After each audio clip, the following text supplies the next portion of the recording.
नमस्कार, स्वागत है आपका डे नाइट स्टडी डीएनएस में। आज हम लखनऊ विश्वविद्यालय आए हैं और हमारे साथ दो छात्र ऐसे हैं जो एलएलबी के एंट्रेंस एग्ज़ाम को क्वालिफाई करके यहाँ पे पढ़ाई कर रहे हैं। क्योंकि आपको पता होगा, जिनको नहीं पता है मैं बता देना चाहता हूँ कि लखनऊ विश्वविद्यालय के जितने भी प्रवेश परीक्षाएँ होती हैं उनका पेपर मिलता नहीं है। इट्स मीन कि अगर आप पेपर देने आओगे तो पेपर आपसे सबमिट करा लिया जाएगा। तो कहने का मतलब ये है इस बात का कि पेपर का एग्जैक्ट पैटर्न, एग्जैक्ट सिलेबस बच्चों को पता नहीं चल पाता है। क्योंकि ये जो स्टूडेंट है इन्होंने लास्ट ईयर एंट्रेंस एग्ज़ाम दिया है और क्वालिफाई किया है, तो इनको बेहतर ढंग से पता है कि क्या एंट्रेंस एग्ज़ाम का सिलेबस होता है, क्या पेपर का पैटर्न होता है। और अगर आपको भी एलएलबी के एंट्रेंस एग्ज़ाम को क्रैक करना है तो आपकी स्ट्रैटेजी क्या होनी चाहिए, सबसे ज़्यादा आपको किस सब्जेक्ट पे फोकस करना चाहिए, तो इसी के बारे में ये पूरा डिस्कशन रहेगा। और यकीन मानिए इस पूरे वीडियो को देखने के बाद जो ग्राउंड लेवल की जो रियलिटी होती है, जो मेन पेपर का जो रिव्यू होता है, वो ये छात्र आपको बताने वाले हैं। मैं आपको जानकारी के लिए एक बात और बता दूं कि ये आम छात्र नहीं है, ये टॉप 10 में इनका रैंक रहा है। हालांकि रैंक की बात हम तो इनसे ज़रूर करेंगे। सबसे पहले इस कन्वर्सेशन को शुरू करने से पहले आपका नाम क्या पड़ेगा? भैया मेरा नाम पुनीत कुमार यादव है। मैं बाराबंकी से हूँ। बाराबंकी से। आपका रैंक कितना था एंट्रेंस में? मेरा रैंक 4th था, ओबीसी रैंक सेकंड था। सेकंड था आपका। हाँ। आपका नाम क्या है? मेरा नाम देव यादव है, मैं कन्नौज से हूँ और मेरी रैंक 8 थी। एक थी। 8 तो ओवरऑल रैंक आपकी 8 थी। 8 थी।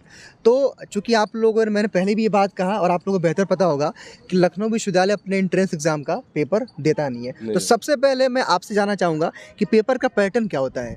देखिए, पेपर का पैटर्न जैसा कि उसमें नोटिस में दिया जाता है तो कुछ हद तक वही रहता है, लेकिन अगर रियलिटी बताई जाए तो जैसे कि कॉन्स्टिट्यूशन के कहते हैं ज़्यादा क्वेश्चन पूछे जाते हैं, तो आप एवरेज लगा लीजिए 30 से 35 क्वेश्चन आपके कॉन्स्टिट्यूशन के हो जाएंगे, जो कि बेसिक ही हाँ, रहते हैं। जो कि बेसिक ही रहते हैं, नॉर्मल रहेंगे और ज़्यादा अंदर तक नहीं जाना है कि आपको पीसीएस लेवल का पढ़ने लगना है। आराम से लूसेंट उठाइए, पूरी पॉलिटी उससे ख़त्म कर लीजिए, वहीं से आ जाएंगे, एक भी क्वेश्चन बाहर से नहीं जाएगा। मतलब पॉलिटी? हाँ, केवल पॉलिटी के लिए वो बताया है। और जैसे हिस्ट्री को हो गए 5 से 6 क्वेश्चन हिस्ट्री पूछा जाएगा।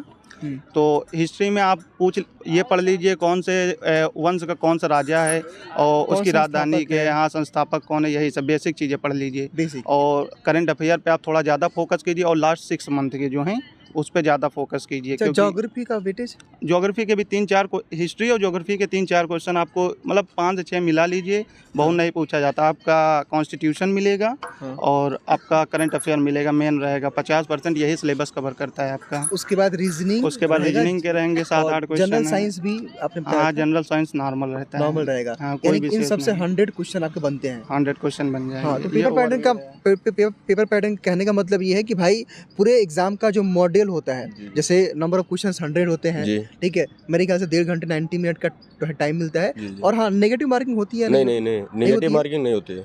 और 200 मार्क्स का मेरे ख्याल से पेपर होता है। जी। ठीक है, तो आपने किस प्रकार इस पेपर को अप्रोच किया और आप तैयारी वगैरह कैसे किए? जी, मैं एसएससी की तैयारी करता था, तो मेरे लिए तो वही सब सिलेबस था। जीएस, रीजनिंग, मैथ पढ़ते थे, तो वही सब सिलेबस आया। करंट अफेयर्स, और इसमें ज़्यादातर मैथ नहीं आती, मैथ बहुत कम आती है। 3 से 4 रीजनिंग तो आ जाते हैं, 7-8 क्वेश्चन। कुछ टॉपिक्स आपको याद आ रहे हैं? जैसे कोडिंग डिकोडिंग है, ब्लड रिलेशन है, एनालॉजी है, नंबर सीरीज है, इसी सबसे जनरली क्वेश्चन बनते हैं। आते हैं? कोई कठिन क्वेश्चन नहीं आता है, नॉर्मली क्वेश्चन बनते हैं। मतलब जो रीजनिंग के जो आपने टॉपिक्स बताए हैं, इनसे तकरीबन हम कह लें कि 10 के आसपास प्रश्न पूछे जाते हैं, जो कि हर साल ये वेरी करता रहता है। 2-4 प्रश्न ये वेरी कर सकता है। अच्छा, बहुत सारे बच्चों के मन में डाउट होता है कि सर क्या मैथ से भी क्वेश्चन आते हैं? हाँ, लगभग 1-2 आते हैं। कभी आता है, कभी नहीं आता है। जैसे क्वेश्चन मैथ से आपने पूछा है, तो बेसिक क्वेश्चन अगर आएंगे तो 4-5 एकदम नॉर्मल क्वेश्चन आते हैं जो सब कोई कर सकता है। जैसे परसेंटेज का अगर आ गया तो 1-2 क्वेश्चन नॉर्मल आ गया कि इसका परसेंटेज कितना होगा ना। कुछ पूछ लिया कि लाभ कितना हो जाएगा। और जैसे अभी रीजनिंग का आप पूछ रहे थे, तो रीजनिंग में एक अल्फ़ाबेटिकल सीरीज चैप्टर है जो पहला ही है ना, तो उस पर ज़्यादा फोकस कीजिए। उसके 3 से 4 क्वेश्चन हम लोगों की शिफ्ट में आए थे। हाँ, 3 से 4 क्वेश्चन। तो अल्फ़ाबेटिकल सीरीज आप मान लीजिए कि 20% कवर करता है, रीजनिंग का सिलेबस है जो, तो उस पर ज़्यादा फोकस कीजिए।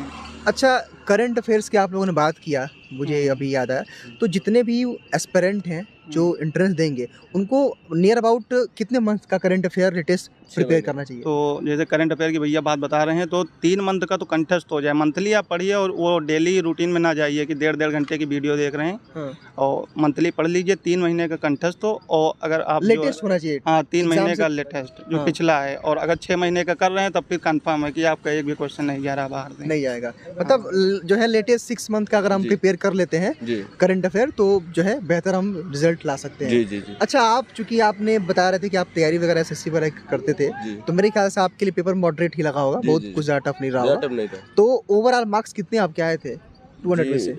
लगभग कंफर्म अभी याद नहीं है मतलब रैंक का तो कंफर्म है कि जी। 8 रैंक था। जी अराउंड आपका मार्क्स याद है? हाँ, हमें याद है। देखिए 100 क्वेश्चन थे, उसमें से हमारे 81 सही थे और 81 का बना था 162 मार्क्स बने थे हमारे। मतलब 162 हाँ, नंबर 162 नंबर आउट ऑफ 200 अच्छा मार्क्स है, और हाँ, शायद 81% इसीलिए आपका ये रैंक था, हाँ। फोर्थ जो है रैंक था। तो आप भी जो है किसी की प्रिपरेशन करते थे अच्छे से? मतलब हाँ, हम जैसे है कि कुछ दिन पीसीएस की किए हैं और फिर पहले एसएससी की किए, फिर पीसीएस की करने लगे थे।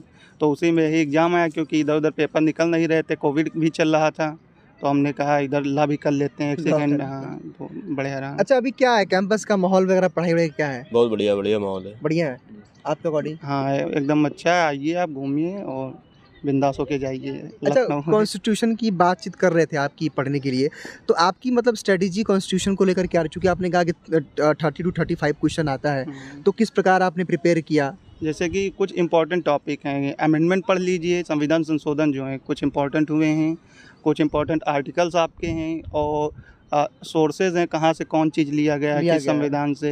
हाँ। तो ये बेसिक चीज़ें हैं, और बाकी लूसेंट का आप ऊपर ऊपर पढ़ लीजिए पॉलिटी, बस उससे बाहर नहीं आने वाला बाहर है। नहीं होना है। हाँ। मतलब बेसिक ही जो है एंट्रेंस एग्जाम पूछा जाएगा। हालांकि जब आप यहाँ पढ़ाई करेंगे तो उसका तो डेप्थ पढ़ना ही है, हाँ, सेमेस्टर वो तो एग्जाम में बहुत है। जो पढ़ाई करना हर है। बार से आपके पूछे जाएंगे, सब्जेक्ट हर बार रहते हैं। जी जी जी। हाँ, अच्छा, आप लोगों की मतलब आपका क्या अप्रोच था? चूंकि ऐसा होता है कि किसी का रैंक आया है 4th या 8 आया है तो 10-10 12-12 घंटे पढ़ता होगा, तो क्या ऐसा कुछ था आपकी? जी नहीं नहीं, मैं 4 से 5 घंटे बस। 4 से 5 घंटे मैं पढ़ते थे एसएससी की तैयारी करता था बेसिकली। बेसिकली तो तैयारी आप? हाँ, तो वही केवल रिवीजन ही करा इस रिवीजन। एग्जाम के लिए। हाँ, चूंकि ऐसा मेरा मानना है, और आमतौर पे आप देखेंगे जितने भी कॉम्पिटिटिव एग्जाम वाले बच्चे होते हैं उनके लिए उनका वैसे भी रीजनिंग में जीके जीएस काफ़ी अच्छा होता है, और इसीलिए उनके लिए इजीली हो जाता है ये वाला एग्जाम। हालांकि मुझे ऐसा लगता है। जी जी। तो आप जो नए एस्पिरेंट आ रहे हैं उनके लिए प्रिपरेशन के लिए कुछ बोलना चाहेंगे? आपका अच्छा रैंक हाँ, था। यही बोलना चाहेंगे कि ज़्यादा आप यूट्यूब चैनल पे ना भागिए, किसी की 1.5 घंटे की आप करंट अफेयर ना पढ़िए, कोई फ़ायदा नहीं। आप मंथली उठाइए, 6 मंथ की कंप्लीट कर लीजिए, तो आपको उससे मतलब करंट अफेयर से कोई दिक्कत नहीं आएगी। और उसके बाद आप हिस्ट्री पॉलिटी लूसेंट उठाइए, पढ़ लीजिए, इधर उधर कहीं ना भागिए, आराम का आपका सिलेक्शन हो जाएगा। अगर आपके 60 टू 65 क्वेश्चन बन रहे हैं तो आपको अच्छा मतलब रैंक आ जाएगा, और हो हॉस्टल जाएगा भी सर। अलॉट हो जाएगा। हॉस्टल भी allot हो हाँ, जाएगा। कोई अभी आप लोग वर्तमान में हॉस्टल में रह रहे हैं, हम लोगों ने एक रिव्यू भी आप लोगों का किया था। होमी जहांगीर बाबा हॉस्टल। हॉस्टल में रह रहे हैं आप जी। लोग।